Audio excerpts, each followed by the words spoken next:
let's just roll that. All right, man. So we're rolling. I'll just kick it off by saying welcome to the Pagey Train. Today I have on the show with us Jace Pickard, director, writer, and actor. Welcome to the show, Jace. Thank you. Thank you for having me. Man, it's obviously we planned to do this in the studio long ago, so let's just get straight into it. You've recently done a film, Fragmentary. You've written, directed, produced, and in this film. So obviously, when were you going to show this film? Was it about to come up on release in the next month, or? So this film, it had its release last year, October 2019. Oh shit! I've totally got my wires crossed there. I'm so sorry, man. It's all good. It premiered in October 2019 and had its Australian run throughout between October and towards the end of November. So it had a limited release. So yes, it has come out. But I think what you're referring to, it was actually due to go to markets, which has obviously been delayed due to recent events. All the markets international have ceased. I'm assuming they're not going to start back up for another year.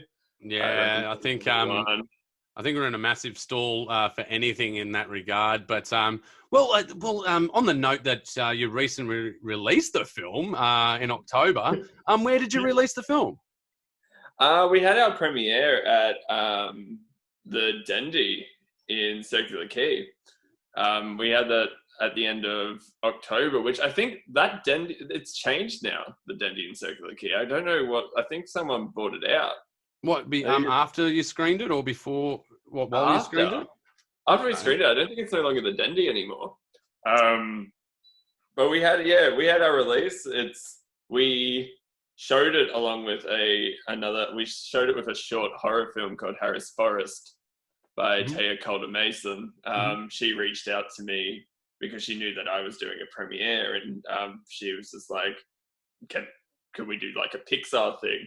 And like, show a short film before you premiere, and I was just like, that sounds amazing. I jumped on that idea straight away. Of course, because us industry folk, like we all love working together and also boosting each other. So I thought that was a great idea to also help someone else out. Yeah, totally. Yeah, absolutely. So a big shout out, obviously. But with Fragmentary, when did you start? You started this film in 2018? Was it 2017? I started writing the film in 2016. Okay. Wrote, it took a few months to write, many drafts. I can't even imagine what the first draft looks like now.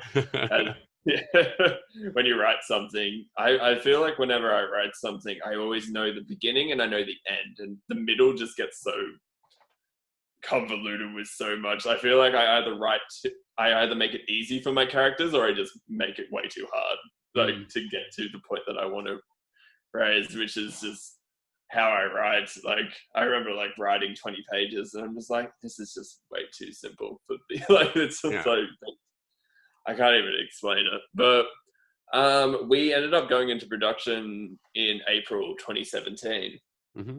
So we spent 6 months in pre-production, and then we started shooting April 2017 and shot all the way through till April 2018. Yeah, wow. Okay, so you had a real solid production, but let's go back to the writing aspect of it, because I think people out there, because like I know a lot of people that are doing features like yourself. I know a lot of people that are doing short films, web series. And I think some people are inspired by that, and they go, well, the first starting block to get anything like this done is to write. You need to be a writer. And I think when I started facing being a writer for the first time, I thought, you just sit down, have your idea, and the ideas will flow out of your body. They'll come out of your hands, surely. But rude awakening being trying to write something for the first time. Like the second and third time, because writing is really fucking hard. Like it is the hardest thing, I reckon, in the whole process is writing. I agree. I really agree. Like, writer's block is huge. And I think for anyone who's writing, I think just don't force it. I think that's the main thing. Like, you don't want to do, like, you're writing something and you don't want to just force it out of you and then just sort of send it out and not being happy with it. Writing everything in this production takes time. And I think writing is a huge one. Like, I think it takes many drafts. You don't just finish a script and just be like, well, that's it. You care. I think, I don't know, like, I care about my characters when I write, and I want to make sure that my characters are taken care of. And you're going to have some shit ones, sure, like that you write, but I guess your main focus is you just don't want a script filled with just really dull, boring anecdotes that aren't really tied to anything. You know, that's that aren't tied to anything and that have no motivation, and like you've just literally have just put in there for no reason. Yeah. And I find that's the hardest part for me, is tying, like, having something to hang those anecdotes from. What's the purpose of the story, and where's it going, and how's it getting there, and how's this tying with the characters? And when you face this as the conundrum as a writer, you're like, whoa, okay, this is really hard. Because now if I get this character to do this, it's going to affect the other character and their plot line. Oh, it changes their future. All right, so how do I write out of that? Yeah. Oh, and that's like the first scene of Fragmentary that I wrote isn't the first scene that's in the film now. Like, interesting. Yeah. Why would you do it that way? How did that come about? It dealt with sort of more the supporting cast, and I think when we watched it, the producers and I, we were kind of just like, it doesn't move the story along. Where there's something in the middle of the film moved it along perfectly, and we just literally swapped it and put it at the beginning, and then kind of did like a rehash of that same scene in the middle, like sort of just like a quick recap. And it worked and flowed so much better because you're following a lead actor, you're not following the supporting cast. Yeah. Well, I also found another strange thing that I did. There's two strange things I've done as a writer, and then I've gone and, you know, decided, well, perhaps I should read a book or two about it, or try and get, you know, a bit of education about writing. And I found that I was actually doing similar things to what you're supposed to be doing, which I found interesting from a self-discovery point of view. Like palm cards is a good one for me. Before I even start writing, I'll have a whole bunch of palm cards, and I'll put them up on the wall, and then I assemble them in the story arc and how you get to Act 1, Act 2, Act 3. And then I'll have the characters fill that cement in there, and then I'll make them talk. And then I've got a choice. Do we talk about the root notes of what the story is, or do I just separate the whole conversation from the story altogether? And you run into those choices. And that's the part that I really started enjoying as a writer. That you got to really push yourself to get there. You really got to work hard. And, you do. And I think, you know, the second thing is tying your story to something. You got to have an obstacle, and you've got to have an intent. Without the obstacle and intent, you have nothing to hang those anecdotes on. And so where you're going and how you're getting there, and that's when I start to write. Once I've got the scaffolding, if you like, for a story, then I find it easier to write. If I'm trying to write without the scaffolding, I find that's where that writer's block will come in, and that daunting look at a blinking cursor. Like, come on. Oh, I totally agree with you. And it's funny, like, studying as an actor, because that's where I first sort of broke into the business. I studied at Screenwise in 2011 doing the full-time course. And what we learned a lot of, especially when we were doing scene work, is your objective and what's stopping you from achieving that objective. And I think I sort of took that into my writing. It's like, if a scene's not flowing and your characters aren't wanting something in this particular scene, or there's something that's like, if it's too easy for them, it's not going to work, I think. Like, it kind of just is I don't know. I don't think boring is the right word. Or maybe shallow. It's too shallow. It has there's things that lack the depth, and then no one is invested into the emotion of it. That's what I find with some things. You've got to give an actor something to reference. If an actor doesn't have a reference in a scene, then it's just surface. It's just surface. It's modeling at that point. You're modeling. And actors don't want to be a model. They want to act. It's taken me such a long time to learn that lesson. When I started doing films, I wanted to do action films. I wanted it to be the Western Sydney version of Guy Ritchie, right? I just wanted to do these Western Sydney-esque gangster films. And they were fun to write, but I realised, I was writing the characters in such a shallow way where, there was, henchman A and henchman B and, the stereotypical drug dealer, and then when I started writing them more, I found, you got to give these guys a bit of depth. You got to give an actor something to anchor to. Otherwise, they're not going to have fun. And when you're directing it, you're not going to have fun. Agreed. And that all comes from the writing. And I love the editing side of it. I love directing. I love the end. The end scenes is my favorite is setting up a beginning and setting up like just a gigantic end to a film, because a beginning is just as important as the end, because but it's just that it's the middle part that's just like, how do we get from A to B? The conveyance, the segue, what is the meat in this sandwich?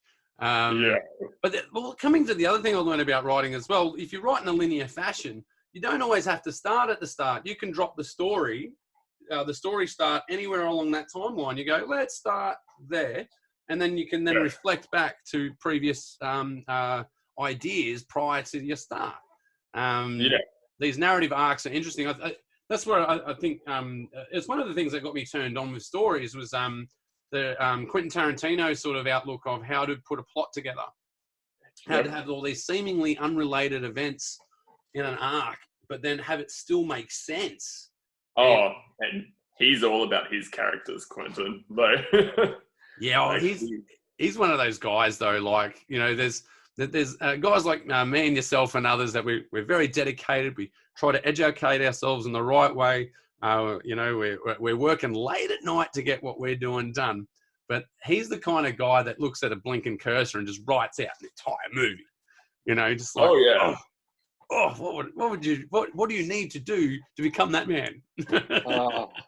I don't know how. Like, I could write 20 pages. Like, I could literally write 20, 30 pages and just throw them in the bin because I don't like this at all.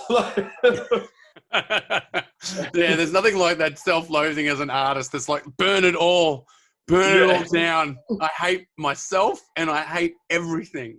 I know. But I always know, even with those 20 to 30 pages, I know that there is something there. Like, it will sort of be a similar story, but I may just hate the characters, or it could be, I love the characters, but I just don't like the predicament that they're in. Like, I just have to keep chipping away at it. And that's just how I write. My main thing, especially with a draft, and it's similar to what you do as well, it's kind of, I try to get the story, like, perfect. It doesn't matter what the characters are saying in that particular scene. I will go back and mend that.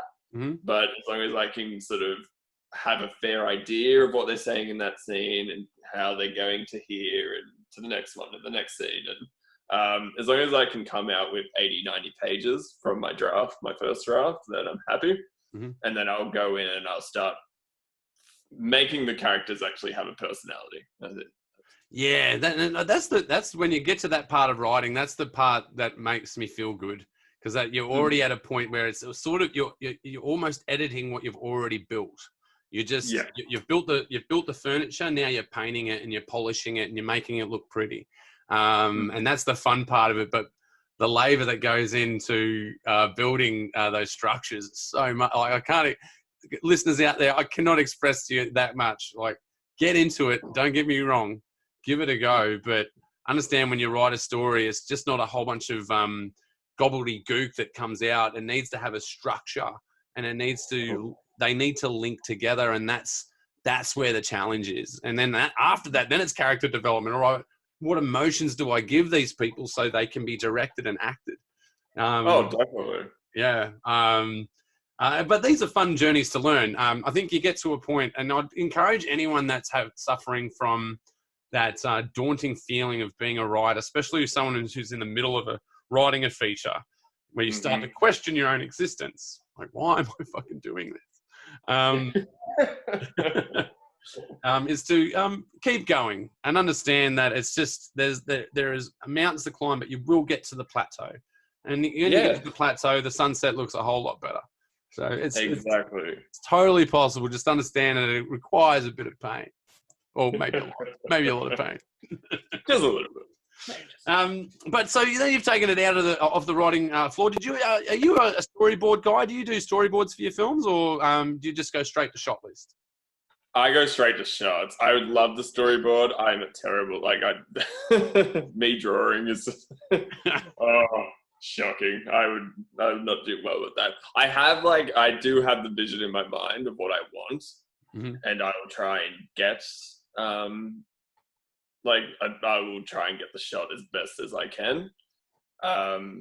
And I think mainly, especially when you're going through pre-production, it's sitting down with your DOP and going through what you're wanting, and also location scouting.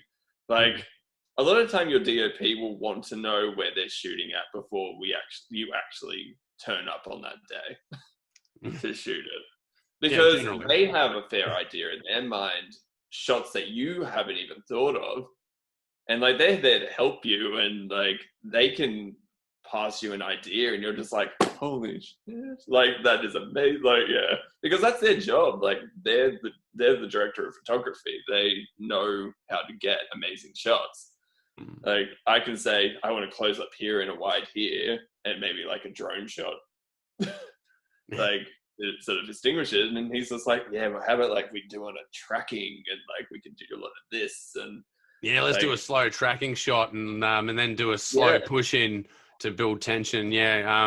I think there's definitely, it's a strange relationship, a director DOP.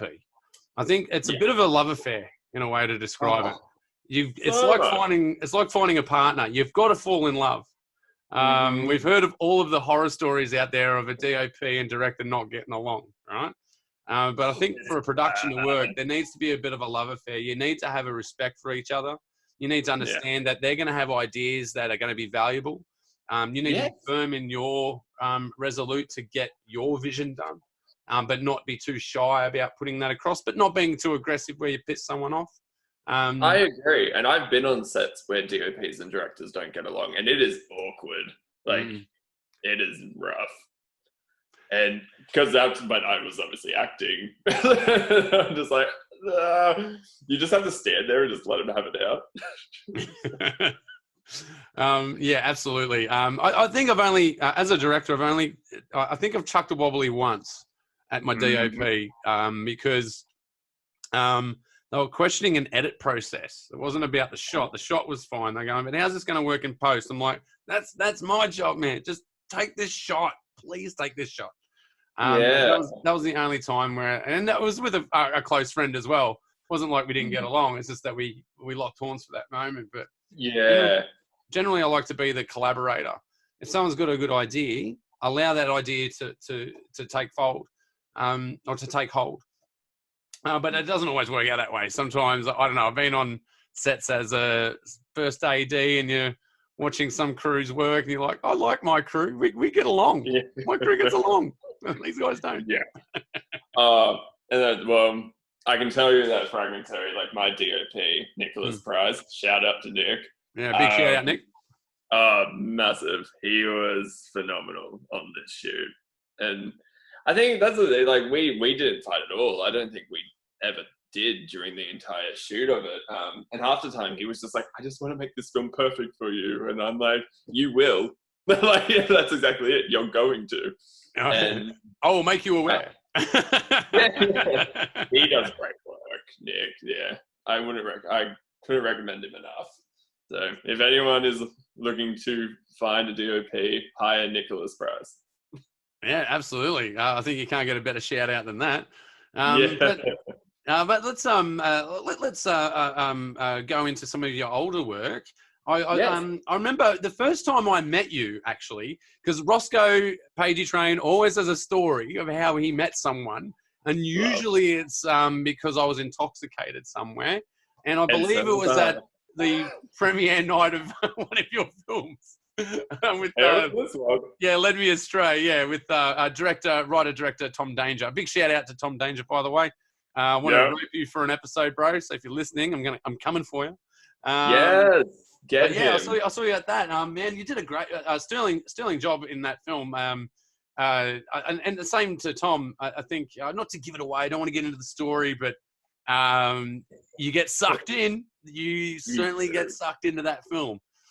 I loved that script when I read it. How I got into that film, so that journey's back to when I was studying at Screenwise.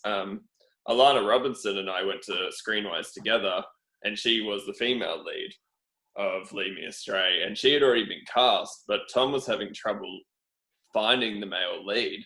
And I was like, Alana, like, send me forward. And funnily enough, I was already on his list of people to contact. I don't know how he found me, but I have no idea.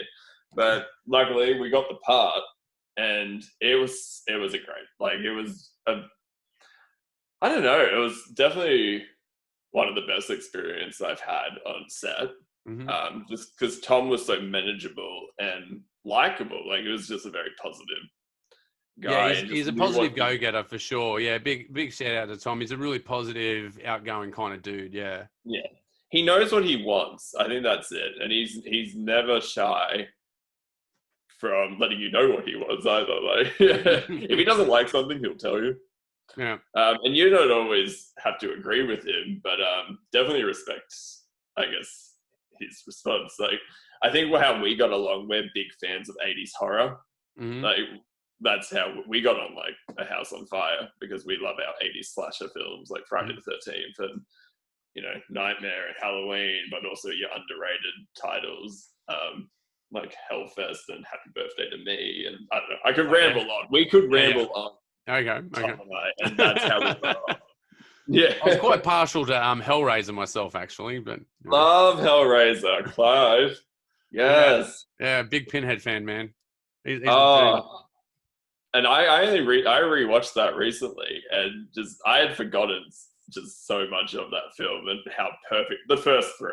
I'm gonna say 1, 2, and 3. I enjoyed. I didn't watch them. And beyond that, and I didn't mind Jason as well. Jason was all right. Yeah. Jason wasn't too bad.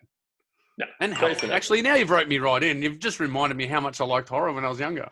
Yes, I would, if I was you, go and rewatch them. They're great.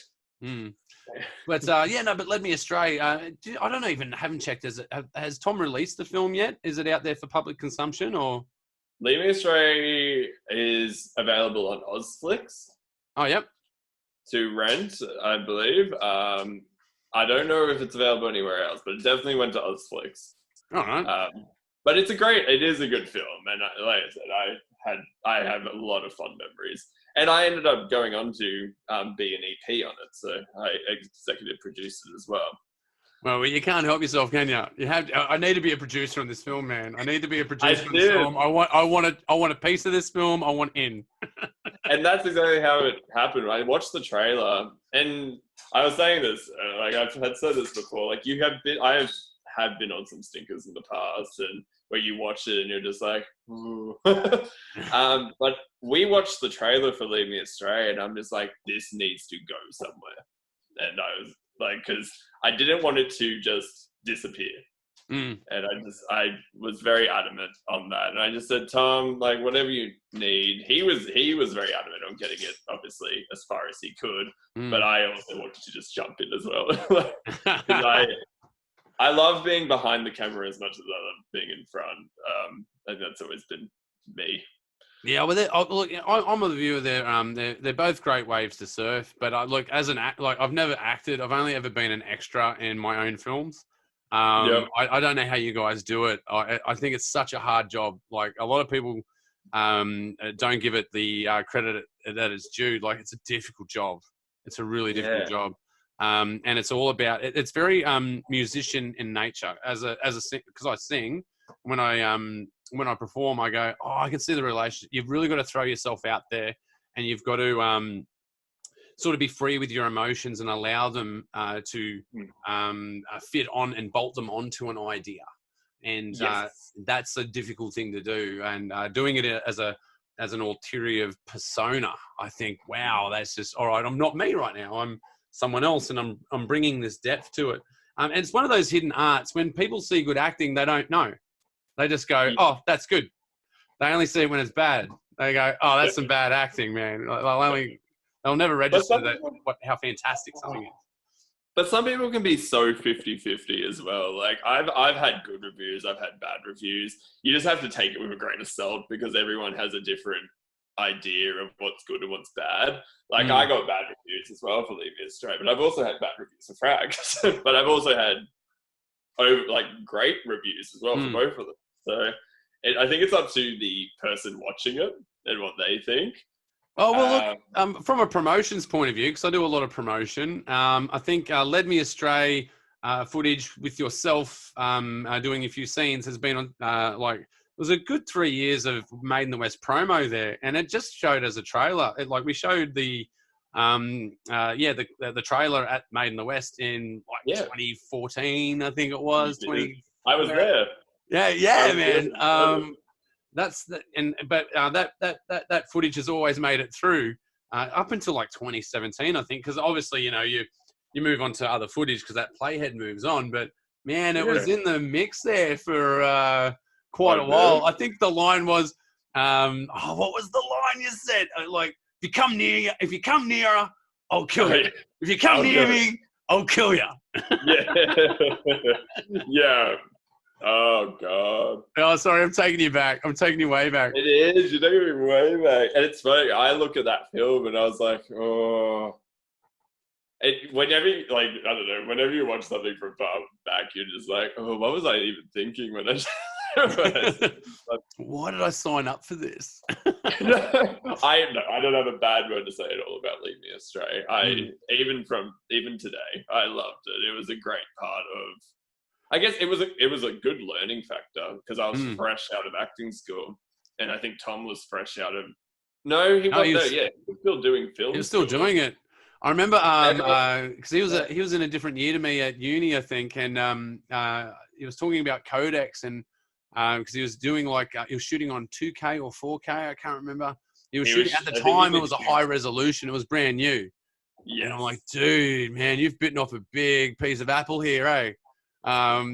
He goes, what do you mean? I said, well, what computer are you going to use? He goes, I'm going to use this one. Like, you need a bigger computer, dude. And it won't do it. Won't do it. He's like, yeah, it'll do it. I'm like, no, man. He comes back to me. He's like, had to get a bigger computer to do it. Oh, bless him. Yeah. He's just, I remember he was still in film school and they were asked, their assignment was to shoot a short film, and he didn't want to shoot a short film. He wanted to shoot a feature. He wanted to go one above everybody. That's what Tom does. And hats off to him. He pulled it off. Oh man, he had a premiere at a cinema, man. That's exactly it. Yeah, man. He got that film was really well received. So guys, if you're out there listening, you want to check out this film, go to Ozflix and check out Led Me Astray. It's totally worth a watch. Guarantee you, if you watch it, it will suck you in. You will totally watch and go, oh, they got me. Guarantee it. Guaranteed if you watch that film. It's definitely worth a watch. So go check it out. But just before we go, I think we're almost out of time, Jace, because I've got the old Zoom time limit going on. Just a quick shout out for a couple of other films that you've done. So you were in Remember Redfield and After Nightfall. Yes. So Wayne Tunks, who did After Nightfall. Is that Wayne? Yep, it's Wayne. Wayne did After Nightfall. All right. And I know you know Wayne. Oh, man. Wayne, I'm coming for you. Oh, man. Didn't know that. Wayne, watch out. Another one that I admire. He's been in the industry for years as a writer, director, and he does all of it as well. And he's a dear friend of mine. We actually haven't caught up in a long time, but After Nightfall was, it was that neo-noir, type web series, and I do recommend it. Go on YouTube and watch After Nightfall web series. You won't regret it. It's a great murder mystery. Remember Redfield? You can also catch on YouTube. That was directed by Logan Webster, who played the villain in Lead Me Astray. So it was kind of like a reunion. Yeah, he was a good villain too. He did a really good job, I think. Yeah. It was people who kind of did Lead Me Astray, and we kind of just got back together and did Remember Redfield. But I think due to sort of budget constraints and stuff, I think he just decided to release it just on YouTube. But yeah, that's where you'll be able to find that film as well. All right, man. Well, look, I'm sorry I've got to wrap it up. I could talk to you for another hour. So that's a total signal to get you back after this virus is pissed off. I'd love to get you back in the studio. But once again, thank you very much for being on the show, Jace. No worries. Thank you so much. All right, man. Just before I got to go, I just need to do a shout out, obviously, for Still Searching Productions, the production company that I run. If you ever need some Foley done, editing, especially promotions, and don't forget to check out Made in the West Film Festival. If you've made a feature-length film, need a trailer in a festival, let us know. If you've made a short film and you made it in Western Sydney, or if you've had a cast or crew that has put in the film, be sure to check us out at madeinthewest.com.au. And be sure to subscribe to the Pagey Train. And if you really like the show, don't forget to hit the little notifications right about there somewhere. And it's been a great show. And once again, thank you very much, Jace, for being on the show. Welcome. Thank you for being on the Pagey Train. Thank you. Thank you so much. Sorry, I got that out really quickly. But yeah. But yeah, cool, man.